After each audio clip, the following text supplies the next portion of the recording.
And what's up, everybody? We are live with week 3, 66-day challenge Q and R. I was about to say Q and R, Q and A. All right. So if you happen to jump into our live webinar, go ahead, put your name in the comments. I want to know who's here. Say hi. I want to tell your mom how they're doing. I need to work on that a little bit. All right. But I want to jump right into this. So I have actually a number of questions to get to that were sent in before the show. Again, if you are here, put your name in the comment. Say hi. I want to say hi back. And if any questions come up or further developing questions based off of whatever I'm answering, put it in the chat and we will get through it. So at this point, if you were doing everything correctly, the water weight should start to be subsiding. Your weight should be trickling back down. Okay. There are a number of things that can affect individual weight on a daily basis. If you are experiencing any of those things, throw them to me and I will let you know. We'll dive into that a little bit on next Thursday's Q&A. But if you don't ask, I can't coach you. So I need to know the info. So let's get right to the questions. Okay. We got a lot of questions on rest days. Okay. So we got, what should my rest days look like? Can we work out 6 days a week without being half dead? All right. So let's get into that. Okay. And the answer is you should be resting. Okay. There is a reason that I wrote the highest amount of points for 4 days. Okay. There are 7 days in the week. Probably we should be taking 1 to 2 rest days. Okay. The question was, can we work out 6 days a week without being half day? Yes, if the 6th day is chill. Okay. The intensity levels are low. You could be working something that you could work all the time. I'm hesitant to say abs on the 6th day, even though I write that on Wednesday. And again, what you have to remember is we have 70 people in the challenge. There is 130 people in the gym. I have to write to the entire gym, and I expect everyone here to self-regulate themselves. Okay. So with that being said, like how we dial in up, down the intensity matters. Okay. And for that is how do we work out 6 days? Okay. And not be half dead. Well, that 6th day has to be less intense. All right. For example, okay, if you are a Monday through Friday person or Monday through Saturday person or Monday through Friday plus 1 Saturday or Sunday, okay, Wednesday needs to be your less intense day. Monday could also be your less intense day. Monday is specifically a hypertrophy day. Monday should not really affect Tuesday, and it should certainly not affect Wednesday. And by the time you get to Thursday, when we squat again, you should be rested enough. So intensity can wane a little bit on Mondays. Intensity can wane on Wednesdays, provided I am going to kick off every Wednesday with an ode to either a row or a run. Okay. The row and the run is something we need to challenge ourselves a little bit on, but it is not going to be a lot of time. Okay. The volume is not going to be high to where it should affect Thursday. All right. So, what I mean by that is, yesterday we did 6 sets of a 200-meter run with 100. What's up, Brent? How you doing, Brent? Thanks for listening to the instructions and putting your name in there, man. Appreciate it. Okay. The volume is not very high. It is very different from running 6 200s at 80% effort with a minute rest in between versus running 3 miles. Okay. 3 miles takes a lot longer. Okay. It is a lot more steps. It's a lot more pounding on your knees to where it can affect squats on Thursday. I'm not asking you to do that. And the same thing when we row intervals on a Wednesday. The volume is going to be a lot less. So that means when we get to the next portion, the ab portion with more cardio built in, because everybody likes cardio, okay, and that's the med ball slams, kettlebell swings, those types of things, okay, go a little bit slower. Take Wednesday post run or row as a recovery flow. All right. It doesn't need to be intense. You do not have to kill it. Okay. Those things can be easy going. Um, and then the same thing for Saturday. All right. Saturday is a pretty brutal workout. Sunday is a pretty brutal endurance workout. I would encourage you to, if you like doing those, you can do those workouts. Maybe dial back the weights. Maybe dial back the intensity level, how fast you go. Just look at it as like, hey, I'm just going to work through this at a nice conversational pace until 45, 50 minutes, an hour is up, and then I'm done. Okay. That is my only goal. And then on Tuesday, Thursday, and Friday, we kill it. All right. That should be how we approach each week. And that includes your rest days. Okay. Again, one full rest day. And then, I mean, I'm down if you want to take 2 full rest days. And then one of those or 2 of those other days outside of Tuesday, Wednesday, and Friday, we just dial back the intensity.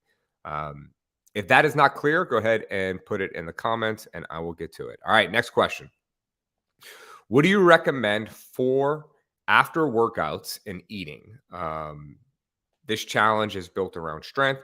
Is there any benefit in waiting a period of time after eating or right away as well as more protein or just keeping it balanced with macros? Okay, this is a great question. All right.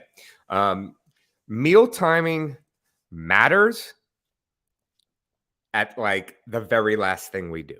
Okay. So for example, our baseline might be, how in terms of nutrition, I'm not talking about workouts, okay? But in terms of nutrition, it's going to be calories, protein, maybe micronutrients, carbs, fat, supplements, meal timing. Okay. So as long as we are getting enough protein on a daily basis, this shouldn't affect you too much. None of us here are professional lifters. Okay. None of us here are professional athletes. So meal timing does not matter that much. Here's where it does matter. Are you hungry? Do you feel gassed after a workout? If you have to eat after a workout in order to provide yourself enough energy to go about the rest of your day, that's when you should eat. Okay. But it is not going to affect anyone here's performance in a substantial way to where it's like, I need to get in a meal right after I eat. If you like waiting to eat and that's what works for you, wait. If there is something later on, like a kink in the hose or a bump in the road throughout your day to where we need to iron that out, well, maybe we need to eat. Okay. That's up to you. The more important thing is having energy to work out. So Tuesday, Thursday, Friday, okay? Those days, if you're a 5:30, 6:30, 7:30, 8:30 a.m. person, you should be eating prior to working out. That is important, all right? That does not mean you need to have like an English muffin egg sandwich on the way to the gym, okay? But you could have 2 slices of thin sliced bread with some turkey on it. Eat that on the way to the gym. You could eat some banana and a protein shake. You could eat banana and some deli meat, chicken, rice, whatever it needs to be. You should have some carbs before you work out at 5:30, 6:30, 7:30, 8:30 a.m. and some protein before 5:30, 6:30, 7:30, 8:30 a.m. And I don't mean that for the noon, 4:30, and 5:30 people because you will probably have already had enough food by the time you work out. So that is the biggest difference. Okay. When we're talking about strength gains, that is when you need to eat. You need fuel in order to hit your lifts, especially Tuesday, Thursday, and Friday. All right. And that's the biggest thing I would say about meal timing. All right. Next question. How could I gauge how many grams of carbs I should be hitting daily? Between losing weight, but also building muscle and now lifting heavier than before and just moving my body every day, I'm struggling, wondering if I should add in other carbs that are not fruits and vegetables. I'm hitting around 120 to 140 grams of carbs daily the past 2 weeks, with about 80 to 85% of those carbs coming from fruits and vegetables. All right, this is great. Okay. I'm going to work backwards on this one. So if we looked at like 80 to 85% of my carbs coming from fruits and vegetables, should I be incorporating more carbs than that? All right. That depends. Like carbs are carbs. Okay. In terms of fuel, carbs are carbs. Sugar is also a carb. Okay. Sugar can also fuel your workout. You just can't eat much of it. It's going to spike your glucose levels and you're going to be hungry. So, but it's going to have similar effects in terms of energy for workouts. All right. The question is, should I be eating more because I'm trying to gain strength? If you are trying to lose weight and gain strength, okay, that is really, really difficult and it is not going to happen. Let me rephrase that. If you're trying to lose weight and gain muscle mass, all right, at the same time, it is going to be tough to do that in 8 to 9 weeks. I'm not saying it's not possible, but it is extremely difficult.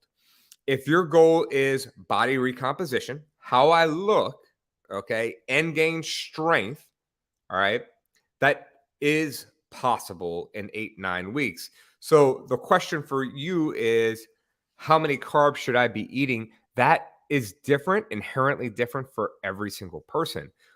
You need to be monitoring, what does my weight look like? In fact, if you're in this webinar right now, you should be weighing yourself daily. So you know, like, all right, I've been at the same weight.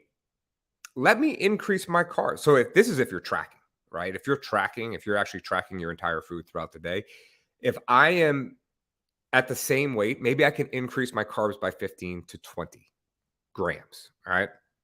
Do that for a week. See how that goes. Did my weight not raise? No, it stayed the same. Cool. I'll do it again.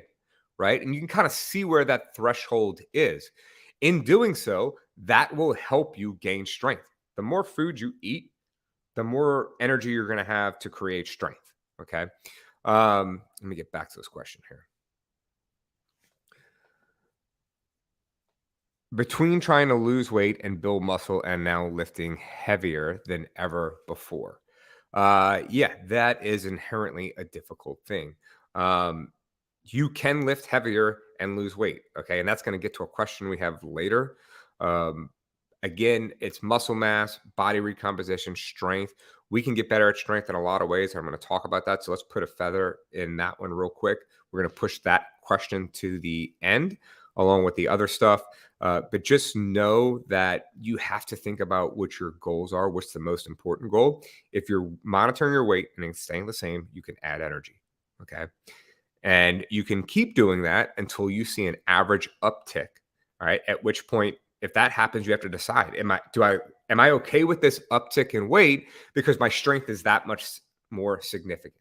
Okay.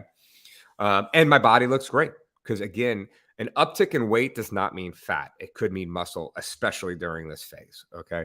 All right, let's move on.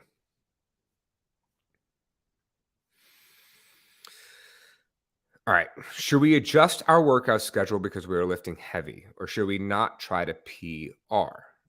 This week we stopped 5 pounds less than last week due to our cycle. All right. Okay. Interesting question.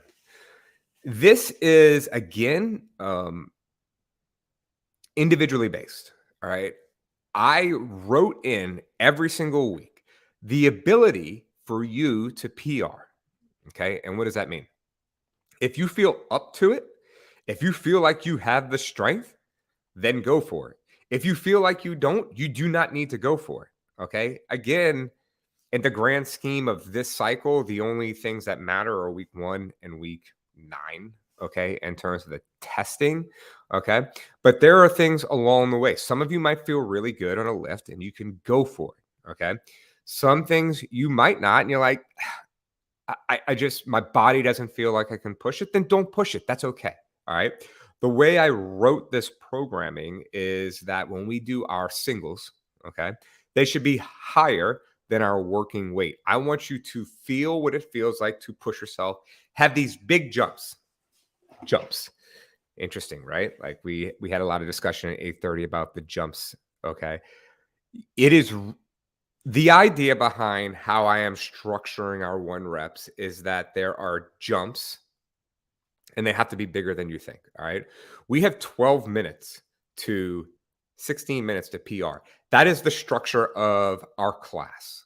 Okay. If we want to get the work in and the heavy lifts in and how it feels to put that weight on our back or pick it up off the ground. This is just how it needs to be. All right. So you cannot do in the beginning 20, 30-pound jumps. They have to be massive jumps, right?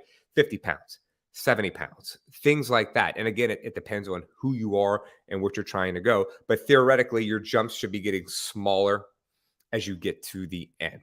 Okay.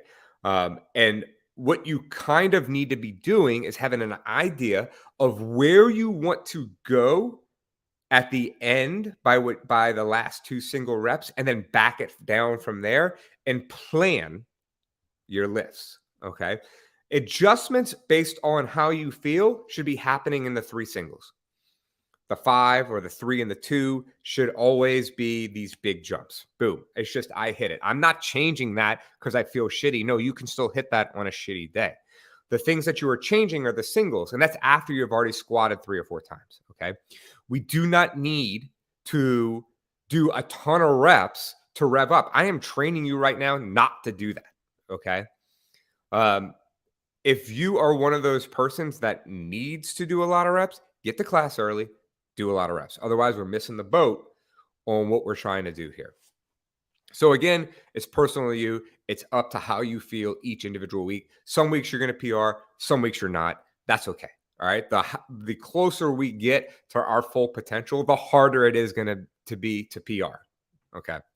All right. Last one. Do strength gains directly correlate to an increase in muscle mass? This is a tough one. Okay. And it is very nuanced. So the relationship between strength gains and muscle mass increase, it's extremely complex. And I just told you it was very nuanced. There is a correlation between the two, but it is not a direct relationship. Okay. It is not a one-to-one relationship. And there's a reason we have hypertrophy training, and there's a reason we have strength gain training. All right. And the two are different. Okay. Hypertrophy training, which is a direct correlation to muscle mass increase. And that's what we do the majority of the year. And by the majority of the year, I mean 44 weeks of the year. Okay. That helps get you strong, but it is not going to help get you as strong as strength training that we're doing right now. The strength training that we're doing right now, which is specifically heavy lifts, it's like practicing for single lifts. Okay. And so here are all the reasons why. All right. We have neural adaptions. Okay. And this is a lot of you, when you first get into, and this is what happened in week 1. Okay. You're new to this type of training. So your body central nervous system is recruiting muscle fibers that it has never recruited before. Okay. In order to be able to lift this weight. So in the early phase of this program, everybody's PR, PR city, PR city, PR city. Okay.